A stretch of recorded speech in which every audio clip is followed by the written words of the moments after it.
অসমীয়া নৱবৰ্ষ আৰু ৰঙালী বিহুলৈ আপোনালোক সকলোকে শুভেচ্ছা জনালোঁ। আমাৰ ঘৰত গৰু নাই বাবে গৰু গা ধোৱা নাই।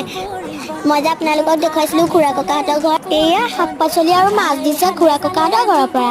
আৰু এয়া আমলৈ টোপ দিছে আমাৰ ঘৰত কামত সহায় কৰি দিয়া প্ৰতি মামায়ে। আৰু বেত গাজ আৰু চেংমৰা। আৰু এয়া মই বিহু মাৰিবলৈ ওলালোঁ। ওচৰৰ খুৰী আইতাহঁত আহিছে 100 এবিধ শাক বুটলিবলৈ, আইতা ধৰিবলৈ। আৰু এয়া চাওক, আৰু এয়া আমাৰ বিহু দল।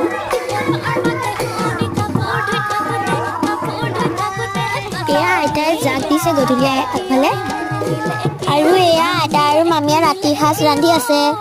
এয়া বিহু গধূলি আমি এয়া একেলগে ভাত সাঁজ খালোঁ। আৰু মহা ককা আৰু মাহী আইতাও আহিলে। আপোনালোকে ভিডিঅ'টো চাই কেনেকুৱা লাগিলে আৰু আপোনালোকে ৰঙালী বিহু পাতিলে নে নাই